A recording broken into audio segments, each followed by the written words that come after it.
오늘은 1517년 마틴 루터를 통해서 당시에 타락한 교회, 지금으로 치면 로마 가톨릭이에요. 가톨릭 성당을 의미합니다. 하나님께서 새롭게 하셨던 종교개혁을 기념하는 주일입니다. 세상에는 많은 개혁이 있어요. 그죠? 그리고 지금도 우리는 개혁을 외치는 사람들이 있습니다. 교회도 마찬가지예요. 500년 전부터 면죄부를 판매하면서, 여러분 면죄부가 뭔지 아시나요? 당시 잠깐 설명을 드리자면, 당시에 로마의 교회를 크게, 독일에 큰 성당을 짓기 위해서 돈이 필요한 거예요. 돈이 필요하니까 그 당시에 어떻게 하냐면, 로마의 교황이 이렇게 이야기합니다. 이 면죄부를 사면 지금부터 모든 죄가 다 사해질 것이다. 너희 부모님이 혹시 예수를 안 믿고 죽었느냐? 그 면죄부를 사라. 그럼 다 지옥에서 천국으로 직행할 거다. 거의 요즘에 지하철 찍고 가면 하는 것처럼 하이패스, 이런 개념인 거예요. 면죄부가. 거짓 구원을 선포하던 가톨릭 교회를 향해서 하나님의 개혁이 일어났던 프로테스탄트 운동. 그러니까 프로테스탄트가 개신교예요. 우리는 지금 개신교입니다. 근데 이 개신교가 500년이 지나면서 또 어떻게 됐죠? 우리에게도 한 번 더 개혁이 필요함을 깨닫는 이 시대를 살고 있어요. 지금은 교회가 많이 세속화되어져 있습니다. 저도 까딱하면 세속화된 교회를 만들 수 있는 사람 중에 하나예요. 왜 그렇죠? 인간 안에는 선함이 없기 때문입니다. 인간 안에는 선한 것이 없기 때문에 까딱 잘못하면 교회를 세속화로 만들어버릴 수 있습니다. 여러분, 제가 여러분 앞에서 우상화 될 수 있을까요? 없을까요? 있습니다. 제가 마음만 먹으면요, 조금만 제가 혹하게 하면요, 여러분들 다 저를 신봉하실 수 있습니다. 그러나 그것은 거짓된 것이죠. 개혁이라고 하는 사전적인 뜻은요, 제도나 도구를 새롭게 뜯어서 고친다는 의미를 가지고 있어요. 그런 의미에서 제가 오늘 말씀을 준비하면서 이제 종교개혁 기념주일은 매년 10월 마지막 주일이에요. 그러다 보니까 제가 미리 알고 있었고 10월 초부터 조금 고민했어요. 하나님, 어떤 말씀을 준비해야 될까요? 그리고 어떤 개혁이 필요할까요? 교회 가운데 고민을 했어요. 신앙의 개혁이 일어나기 위해서는 과연 무엇이 필요한가? 신앙의 개혁이 일어나기 위해서는, 여러분들은 신앙의 개혁이 필요 없다고 생각하실 수도 있지만 분명히 여러분들 안에도 신앙의 개혁이 필요합니다. 저도 고민하게 됐어요. 그 고민의 내용은 무엇이냐면, 당시에 종교개혁이 일어날 당시에는 성경책을 아무나 볼 수 없었어요. 당시에는 이제 그 사제들만 볼 수가 있었거든요. 그러니까 아무나 볼 수 없으니까 제가 여러분 성경책에, 그 사람들은 글자도 잘 몰랐습니다. 그래서 제가 성경책에 있는 내용을 제 마음대로 이야기해도 여러분들은 그 당시 사람들 다 믿어야 됐어요. 그래서 하나님이, 야 목사님 잘 섬겨라 이렇게 얘기하면, 하나님 말씀인 거야 이렇게 섬겨야 되는 거였었어요. 하나님 목사님한테 찾아주란다 그럼 찾아주는 거예요. 당시에는 그런 시대였던 것이죠. 그런데 지금은 어떻습니까? 여러분 다 성경을 보실 수 있어요. 그런데 오히려 그때보다 더 타락해져 버린 시대를 살고 있는 우리의 모습을 볼 때에 과연 우리는 어떻게 개혁을 해야 될 것인가? 어떤 개혁이 우리 안에 필요한 것인가? 당시에는 성경을 읽으면서 사람들이 눈물을 흘리면서 회개하고 하나님께 돌아와서 개신교라는 교회의 새로운 개혁을 이뤄냈지만, 그 개신교가 500여 년이 지나면서 지금 우리는 이 성경을 매일매일 볼 수 있음에도 불구하고 우리 안에는 개혁이 일어나지 않는 거예요. 참 많은 고민을 했습니다. 어떤 개혁이 필요할까? 그런데 오늘 말씀을 좀 묵상하면서 한 가지 결론에 다다랐습니다. 그것은 무엇이냐면, 저를 좀 따라해 보실까요? 여호와께 돌아가자. 이게 우리에게 개혁이라는 거예요. 보통 사회는요, 우리가 무언가를 개혁한다고 하면 그 대상이나 그 방향이 밖으로 향하게 되어져 있어요. 그렇죠? 그래서 나를 바꾸는 것이 아니라 세상을 바꾸려고 해요. 무언가 새로운 일을 만들려고 합니다. 사회 제도를 바꾼다고 해도 그것은 안이 아닌 밖을 향하게 되어져 있어요. 그러나 신앙의 개혁은 밖을 향하지 않습니다. 신앙의 개혁은 밖이 아닌 안을 향해야 되는 거예요. 신앙의 개혁은 내 내면을 돌이키는 일입니다. 하나님을 떠난 백성, 하나님의 법을 어긴 백성, 예배를 잃어버리고 말씀을 잃어버리고 기도를 잃어버리고 저를 보세요. 저를 보세요. 내가 예수를 믿는지 안 믿는지조차 구분할 수 없는 상태까지 와버린 시대. 나의 신앙의 상태를 다시 개혁하는 것은 단 하나밖에 없습니다. 여호와께 돌아가야 합니다. 오늘 본문은 히스기야가 자신들의 조상들이 저지른 죄악을 원래의 자리로 되돌려놓는 종교개혁의 마지막 구절입니다. 그 내용을 보면 이렇게 되어져 있습니다. 이 화면을 좀 띄워주시겠습니까? 이게 지금 깨졌는데 어느 정도 보이시죠? 제가 같이 읽어드릴게요. 좀 보이시는 분들은 좀 읽어주세요. 그 내용은 이렇습니다. 시작. 히스기야는 하나님 앞에서 선하고 의로우며 진실했다. 하나님의 성전에서 예배를 드리는 일이든 하나님의 율법과 계명을 지키는 일이든 그 모든 일을 기도하고 예배하는 마음으로 행했다. 그래서 그는 하는 일마다 형통했다. 아멘. 이게 무슨 말씀이냐면 오늘 역대하 20절 역대하 말씀의 메시지 성경으로 번역하는 거예요. 여러분 이 말씀 읽어보니까 어떠십니까? 제가 오늘 왜 여호와께 돌아가자라고 제목을 정했는지 감이 오십니까?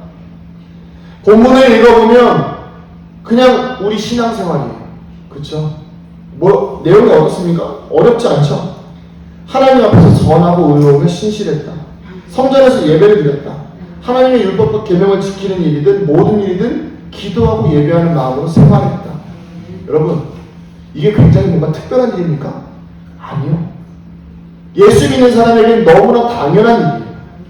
여러분 예수 믿는 사람은 당연하게 이렇게 살아야 되는 거 아닙니까? 그럼에도 불구하고 오늘 이 본문이 우리에게 특별히 다가오는 이유가 무엇일까요? 우리가 그렇게 살지 못하기 때문입니다. 종교개혁 당시의 교회도 저렇게 살지 못했기 때문에 개혁을 당한 거예요.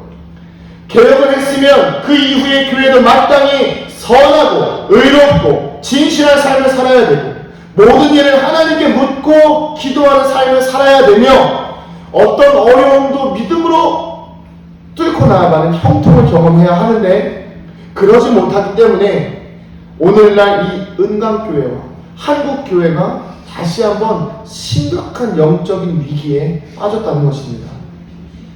그래서 개혁이 필요한 거예요.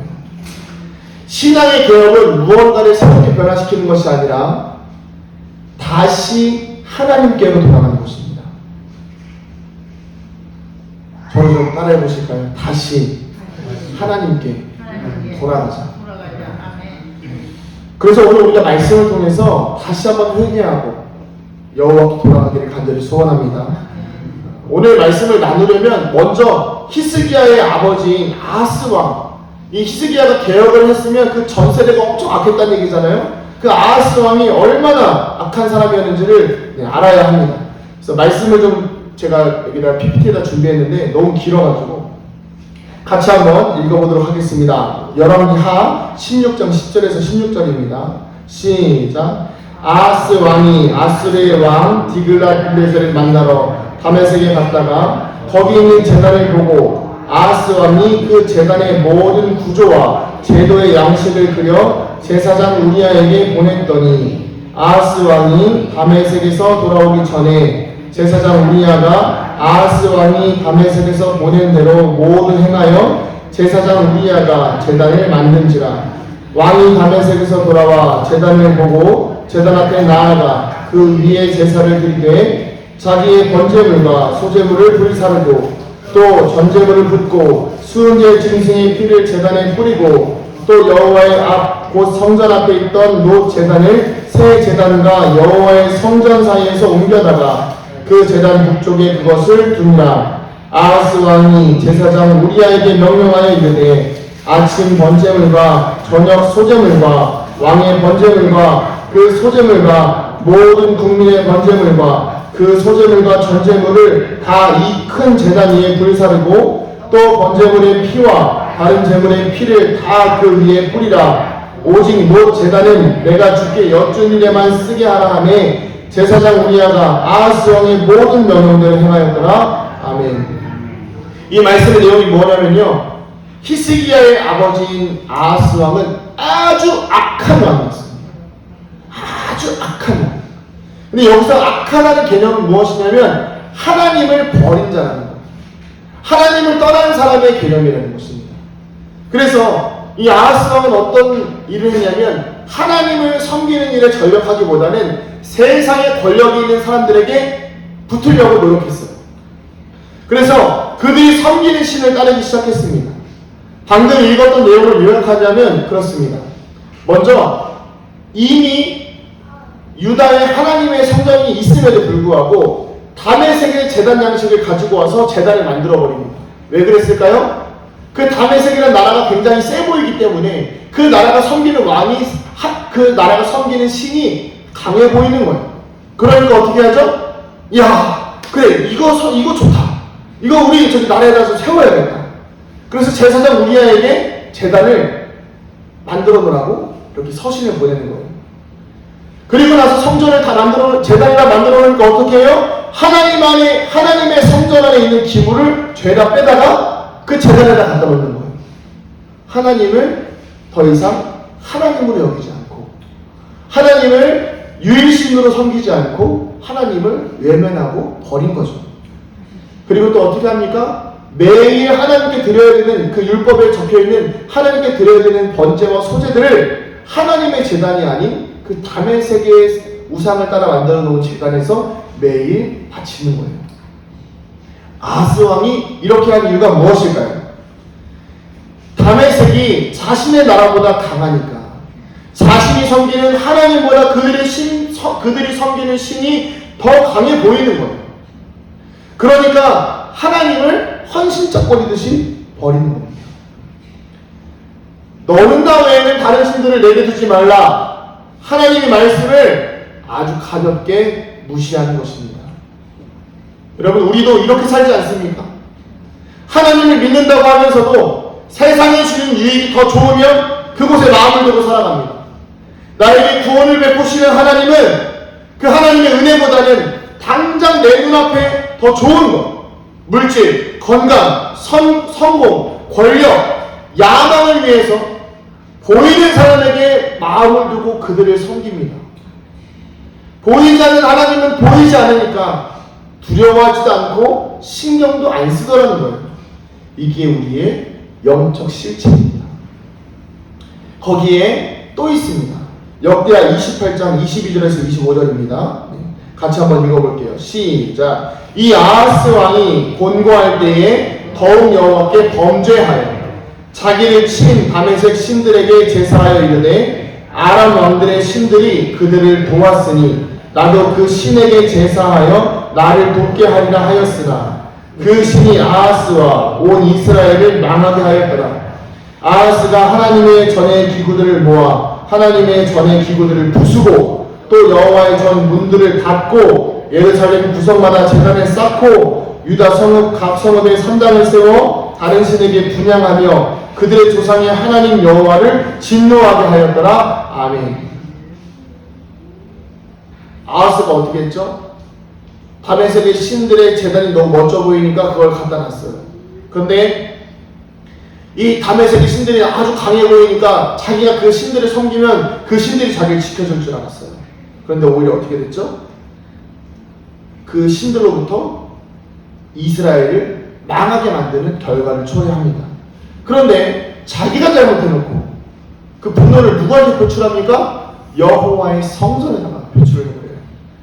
그래서 24절에서 25절 이렇게 나와 있죠. 하나님의 전의 기구들을 다 부수고 성전문을 다 닫아버립니다. 그리고 유대 전역에 더 더 많은 우상들을 섬기기 시작해요. 쉽게 풀이하면요, 교회 문 닫고 교회에 있는 건물 다 부수고 세상의 잡신들을 다 섬기는 교회가 되어졌다는 것입니다. 이렇게 하나님을 무시하고 살아가니까 결국 하나님의 진노를 사게 되더라는 것입니다. 여러분, 이 말씀이 그저 아하스 왕의 이야기로만 들리지 않게 되기를 소원합니다. 이 이야기는요, 한국 교회와 우리 은강교회, 그리고 이 자리에 모인 저와 여러분들을 향해서 하시는 하나님의 말씀입니다. 우리는 이렇게 하나님을 기만하지 않습니까? 우리는 이 아하스 왕처럼 하나님을 이용하지 않습니까? 내가 믿는 하나님은 가장 위대하신 분이시고 전능하신 하나님이신데, 우리는 그 하나님을 내 눈앞에 있는 나의 작은 욕망보다 더 하찮게 여기고 있지 않습니까? 너희는 너희가 하나님의 성전인 것과 하나님의 성령이 너희 안에 계시는 것을 알지 못하느냐? 누구든지 하나님의 성전을 더럽히면 하나님이 그 사람을 멸하시리라. 하나님의 성전은 거룩하니 너희도 거룩해야 한다. 하나님은 우리를 성전이라고 하셨는데, 하나님을 믿으면 흔들리지 말아야 하는데, 인생에 어려움이 찾아왔다고, 질병이 찾아왔다고, 물질의 어려움이 찾아왔다고 내 영혼의 성전의 기물을 다 때려 부시면, 그렇게 우상에게 다 쏟아부으면 우리의 삶이 괜찮아질까요? 아니면 내 기도 들어주시지 않는다고, 하나님 믿어서 뭐하냐고, 신앙생활 나중에 해도 된다고 대충 교회 다니고 몸은 교회에 와 있어도 영혼은 하나님을 무시하면서 내 영혼의 성전 문에 못을 받고 있지 않습니까? 오늘 성령께서 역사하셔서 우리 영혼의 성전의 더러움을 밝히시고 그것을 우리가 깨닫고 인정할 때에 돌이켜 회개하는 축복을 경험하시기를 주님의 이름으로 축원합니다. 이런 악한 시대를 지나고 나서 히스기야 왕의 시대가 왔어요.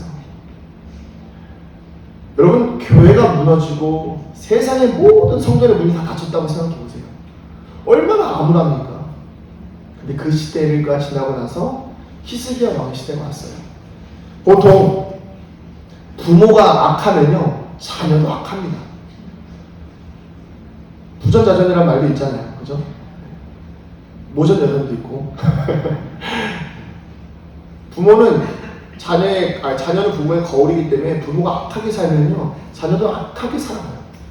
근데 참 하나님의 은혜로 이 히스기야 왕은 그렇지 않았어요. 왕이 됨과 동시에 어떻게 합니까? 무너졌던 성전들을 다 회복합니다.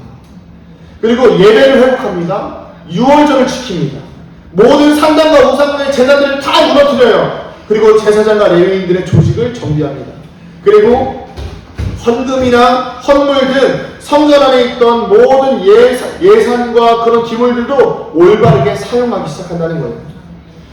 여러분, 히스기야가 집행한 이 종교개혁, 히스기야가 이렇게 할 수 있었던 원동력이 어디에 있을까요? 같이 한번 말씀을 한 번 더 볼까요? 역대하 29장 6절에서 8절입니다. 네, 찾으셔도 되고 나와 있습니다. 같이 한번 읽어보겠습니다. 역대하 29장 6절에서 8절입니다. 시작.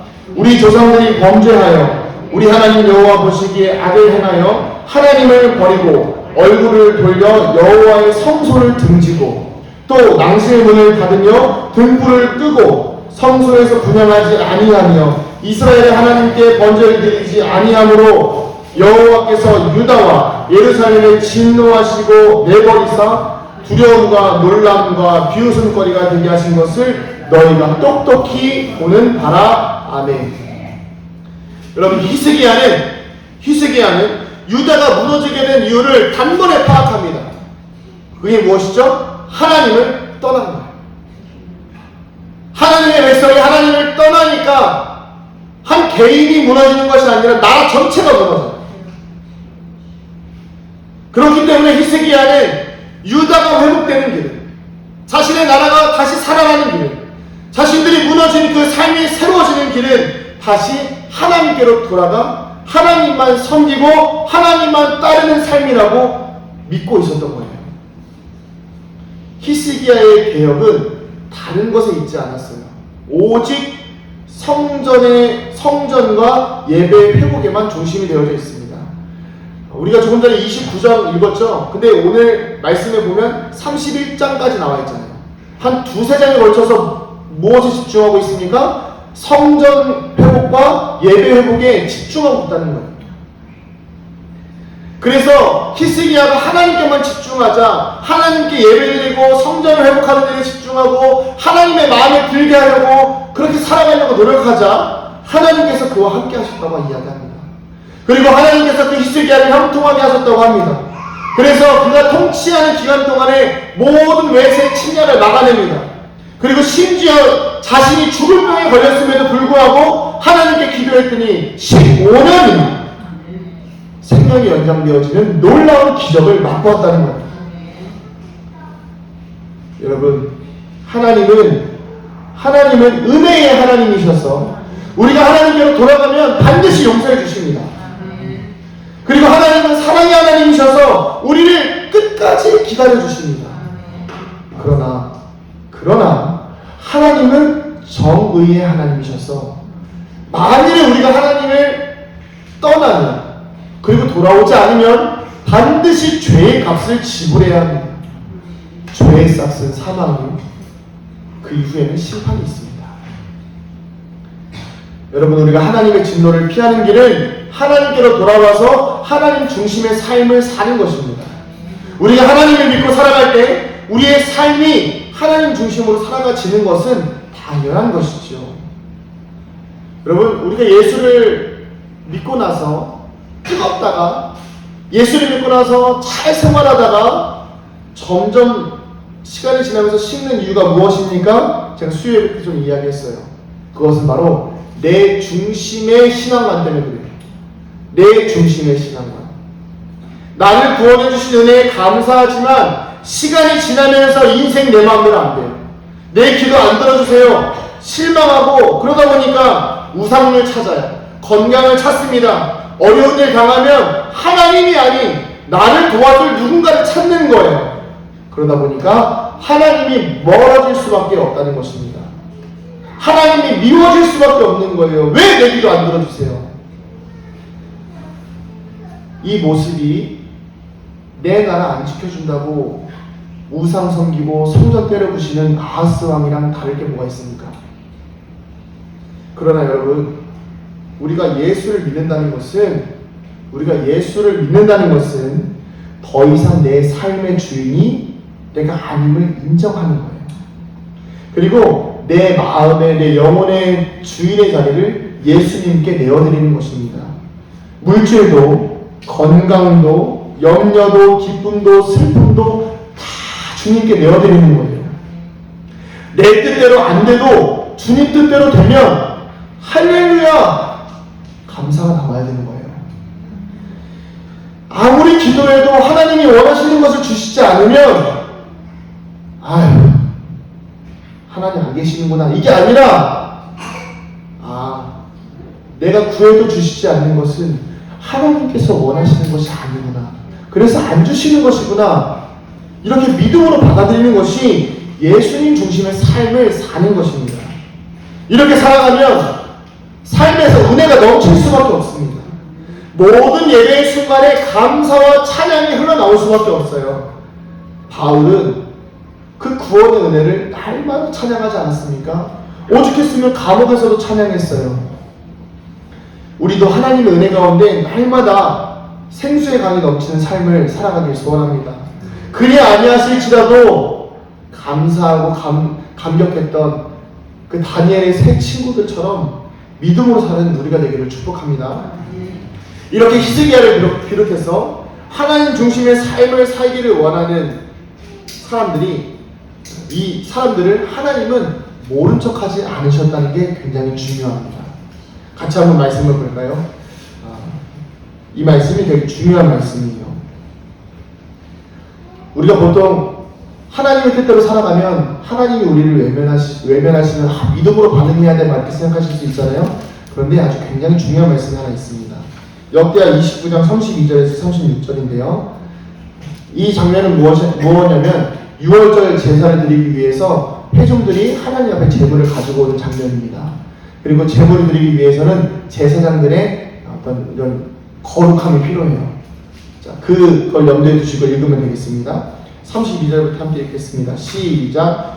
회중이 가져온 번제물의 수요는 숫소가 70마리요 순양이 100마리요 어린 양이 200마리이니 이는 다 여호와께 번제물로 드리는 것이며 또 구별하여 드린 소가 600마리요 양이 3000마리라. 그런데 제사장이 부족하여 그 모든 번제 짐승들의 가죽을 능히 벗기지 못하므로 그의 형제 레위 사람들이 그 일을 마치기까지 돕고 다른 제사장들이 성결하게 하기까지 기다렸으니 이는 레위 사람들의 성결하게 함이 제사장들보다 성심이 있었습니다. 번제와 화목제의 기름과 각 번제에 속한 전제들이 많더라. 이와 같이 여호와의 전에서 섬기는 일이 순서대로 갖추어지니라. 이 일이 갑자기 되었으니 하나님께서 백성을 위하여 예비하셨으므로 히스기야가 백성과 더불어 기뻐하였더라. 아멘. 이 내용이 뭐죠? 히스기야가 성전을 회복하고 예배를 회복해서 유월절을 지키기 위해서 제물을 모았는데 제물이 너무 많은 거예요. 그런데 그 제물을 다룰 수 있는 제사장들의 수가 적었고 또 이 제물을 다루기 위해서는 거룩해야 되는데 그 거룩한 제사장들이 거룩해지기까지 기간이 있거든요. 근데 그 기간을 채우지 못한 거예요. 일주일이건 2주일이건 그 기간을 채워야 되는데 아직 그 기간이 달아지지 못한 것이죠. 그렇게 부족했지만 하나님은 성결하게 자신의 삶을 지켜온 레위 사람들을 준비해 놓으셨어요. 그래서 그 사람들을 통해서 제물을 만질 수 있도록 해줬다는 것입니다. 그리고 36절에 이렇게 기록되어져 있습니다. 같이 한번 더 읽어볼까요? 시작. 이 일이 갑자기 되었으나 하나님께서 백성을 위하여 예비하셨으므로 아멘. 한 번 더 읽어볼까요? 여기까지만. 시작. 이 일이 갑자기 되었으나 하나님께서 백성을 위하여 예비하셨으므로 아멘. 여러분, 하나님은 하나님을 위해서 살아가기로 돌아서는 사람들에게 예비하시는 하나님이십니다. 그리고 그 예비하심을 통해서 기쁨을 누리게 하시는 거예요.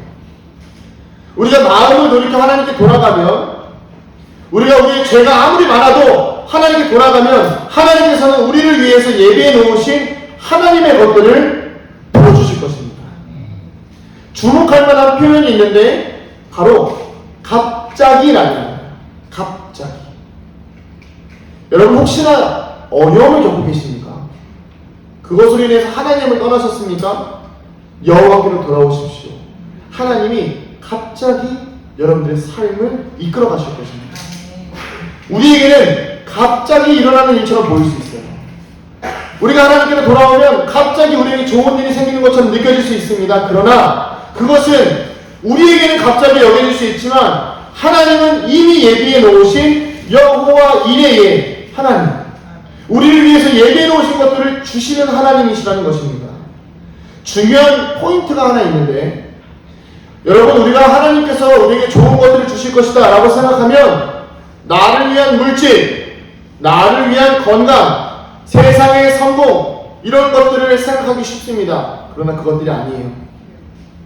오늘 말씀에서 하나님이 주시는 예비된 것들은 무엇입니까? 하나님 중심으로 살아갈 수 있는 환경을 제공해 주십니다. 하나님 중심으로 예배드릴 수 있는 환경을 제공해 주시는 거죠. 히스기야가 예배를 드릴 수 있도록 레위인을 준비시켜 주신 거예요. 그러니까 예배드릴 수 있잖아요. 아브라함에게는 이삭을 바치려고 했으나 하나님께서 그것을 막으시고 다른 번제물로 하나님께 예배드릴 수 있도록 하나님께서 예배해 놓으시잖아요. 그게 바로 여호와 이레라는 거죠. 우리가 하나님을 중심으로 살아가려고 할 때 하나님이 우리에게 주시는 것은 우리가 예배를 잘 드릴 수 있도록 상황과 환경 가운데 좋은 것들을 주신다는 거죠. 예배를 드리지 못하는 환경이라면 그것을 뚫을 수 있는 믿음을 주실 것이고, 정말 예배를 드리지 못하는 어려운 가운데 있는 것이라면 우리가 간절히 하나님께 돌아오면 예배를 드릴 수 있도록 믿음과 형통을 주시는 것이 바로 하나님께서 주시는 좋은 것들이라는 것입니다. 여러분, 너무 건강이나 물질 뭐 이런 거에 매이지 마세요. 왜 그러냐면 우리가 예배가 회복되어지면요, 우리가 하나님 앞에 바로 서기 시작하면요, 물질이나 건강이 하나님 앞에 그렇게 중요하겠습니까? 해와 달과 별을 만드신 하나님이 우리 인간의 건강 하나 책임 못 지시겠습니까? 너무 걱정하지 마시란 말이에요. 이것이 여호와 일행의 은혜라는 것입니다. 말씀을 정리하겠습니다. 여러분, 탕자의 비유 아시죠? 탕자의 비유. 탕자는 아버지의 것을 다 받아서 떠났어요. 그리고 온갖 방탕을 저지르며 살았습니다. 결국 모든 것을 잃어버린 후에 아버지 품으로 돌아오게 됩니다. 보통 아버지가 화를 낼 법도 한데 그 아버지는 하루도 빠짐없이 아들이 돌아올 길목에서 이렇게 아들을 기다립니다. 돌아오는 아들의 모습은 떠날 때와는 너무나도 다른 초췌한 모습이었어요. 알아보기 힘들었겠지만 그 아버지는 한 번에 자신의 아들을 알아봅니다. 그리고 달려갑니다. 그리고 돼지우리에서 지내서 온몸에 냄새가 나고 온갖 더러운 냄새가 나는 그 아들을 안아주었고 입맞추었습니다. 왜 그랬을까요? 아버지에게 중요한 것은 아들의 더러움이 아니라 아들의 존재예요. 더러운 것은 아버지가 씻겨주면 그만이니까요. 오늘 우리가 그 아하스 왕처럼 하나님을 떠났고 탕자처럼 아버지를 떠났다고 했을 때 우리가 여호와께 돌이키면 하나님 우리를 기다리십니다. 그리고 우리의 더러움은 개의치 않으세요. 우리가 하나님께로 돌아가기만 하면, 우리의 죄를 고백하기만 하면, 때로는 악하게 살고 아버지께 받은 것을 당연히 내 소유라 여기면서 함부로 살았어도 내 인생을 돌아가길 원한다고 하면, 비록 허물어진 성전이지만 이제 다시 예배를 회복해서 하나님께 돌아가자. 비록 내가 가진 재산 다 잃고 거지같이 살고 있지만 내 아버지께 돌아가자. 이렇게 결단할 때 그 아버지 하나님은 우리를 위해서 예배해 주신 것들을 주시며 우리 안에 기쁨이 있게 하실 것입니다. 우리의 더러운 모습도 하나님이 기뻐하며 안아주실 것입니다. 이스라엘 자손들아, 너희는 아브라함과 이삭과 이스라엘의 하나님 여호와께 돌아오라. 그리하면 그가 너희에게로 돌아오게 하시리라. 아멘. 함께 찬양하고 기도하시겠습니다.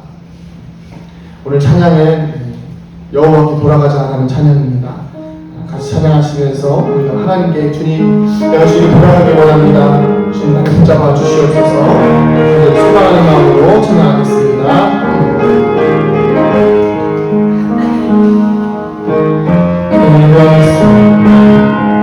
나를 떠나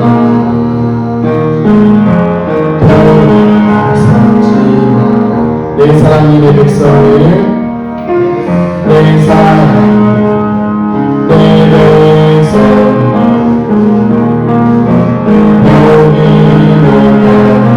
내 모든 것 내어주고 내 모든 것 내어주고 나를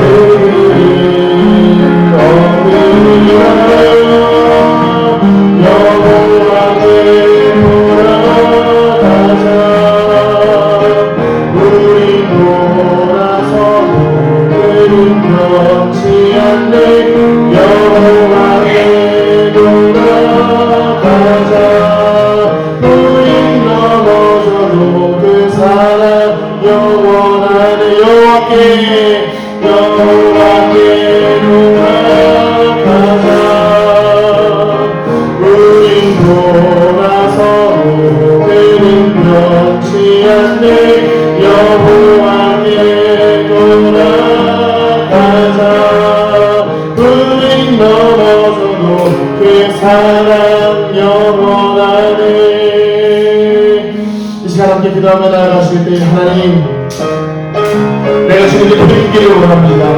주님, 내가 아하스처럼 내 눈에 하나님께서 원하신 대로 살아주지 않으면 내가 성전문을 닫아버렸습니다. 내가 하나님을 폐역한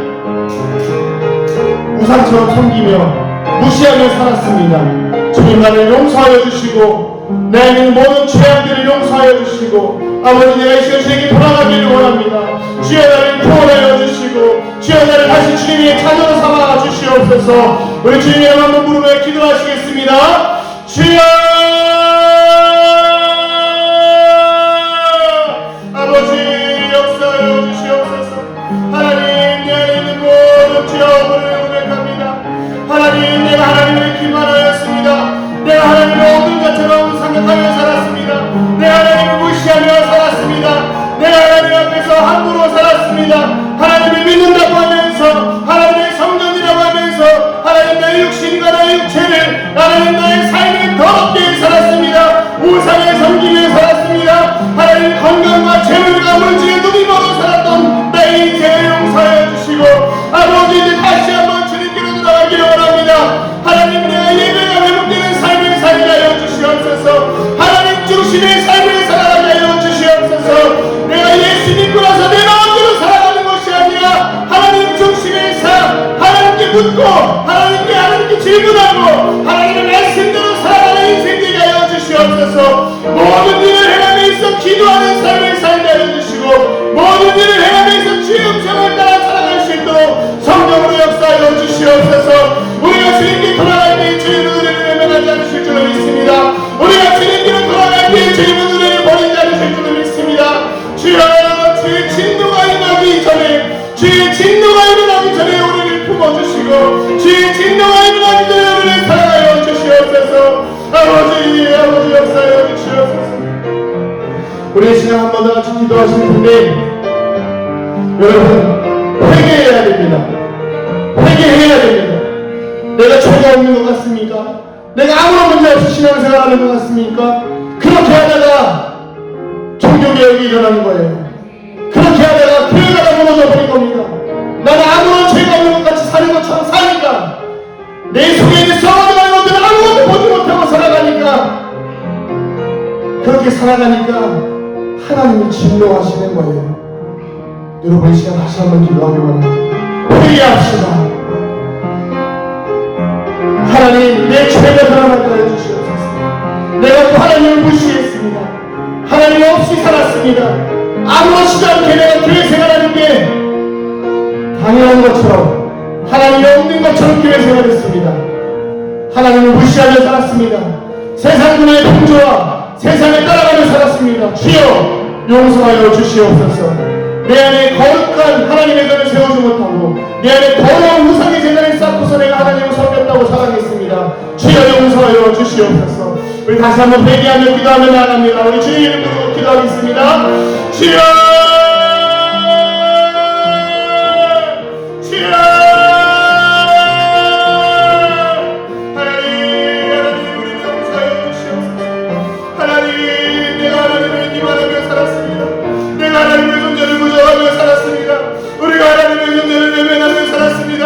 하나님 우리에게 말씀하실 때 하나님 우리에게 깨닫고자 말씀하실 때 하나님 우리에게 사랑한다고 말씀하실 때 하나님의 사랑을 외면하며 하나님 내 마음대로 살았습니다. 하나님 내 안에 뒷글조차 죄가 없다고 내가 당당하게 살아왔습니다. 도덕적으로 이 정도면 괜찮지. 하나님 세상에서 볼 때 이 정도면 괜찮게 살아가고 있지. 물질도 이 정도 적당히 있었으면 됐지. 내 마음대로 건강을 살아있으면 됐지. 하나님께서 원하시는 삶을 전혀 살아가지 않으면서 내 마음대로 원하는 대로 살아가면서 나는 죄인이 아니라고 당당하게 살아갔던 우리 연약함들을 용서하여 주시옵소서. 그렇게 살아가다가 사람들이 죽습니다. 그렇게 살아가다가 하나님의 진노에 처하게 됩니다. 그렇게 하나님 내가 물을 불타듯이 살아가다가 하나님 우물 안에 있는 개구리처럼 살아가다가 하나님의 진노를 피하지 못하는 자가 되니까 두렵습니다. 주여 용서하여 주시고 우리가 돌이키며 나아갈 때에 내 모든 죄가 기억나게 하여 주시옵소서. 하나님 내 모든 죄를 용서하여 주시옵소서. 정직하지 못하였습니다. 성실하지 못하였습니다. 깨끗하지 못하였습니다. 순결하지 못하였습니다. 감추고 싶은 죄마저도 다 드러나게 하여 주시고 하나님 내가 남들 모르게 나 홀로 있을 때 지었던 수많은 죄들을 하나님 용서하여 주시옵소서. 내 마음으로 지었던 수많은 살인과 내 마음으로 지었던 수많은 음란과 추악함과 아버지 간음과 하나님 불륜과 더러운 것들을 용서하여 주시고 하나님 세상의 모든 탐욕들을 주 앞에 고백하오니 아버지 용서하여 주시옵소서. 아버지, 이렇게 사랑하는 성도들을 홀로 내버려두지 아니하게 하여 주시고, 아버지, 그들의 마음속에 있는 죄들을 드러내어 주시되, 하나님 그 죄로 인해서 하나님을 숨는 것이 아니라 오히려 하나님께 나아가 여호와께 돌아가자 하나님께 우리의 삶을 내어드리는 모습을, 아버지, 그 믿음을 경험하게 하여 주시옵소서. 아버지, 주여, 아버지, 하나님, 아담과 하와는 죄를 짓고 숨겨서 영원한 죽음에 이르게 되었습니다. 하나님, 우리가 그런 잘못을 범하지 아니하도록 우리의 모든 죄를 드러내어 주실 때에, 우리의 마음에 찔림을 주실 때에 그 찔림을 외면하지 않게 하여 주시고, 하나님께 회개하며 죄를 고백하며 인정하며 주께 돌아오게 하여 주시옵소서. 히스기야는 하나님께로 돌아가기 위해서 선함과 성실과 정직함으로 살아갔을 때는 하나님께서 주시는 형통을 누리며 살았습니다.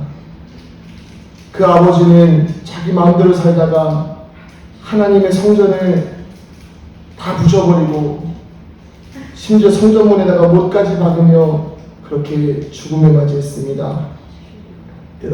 하나님, 우리 인생이 어떤 삶을 살아야 할까요?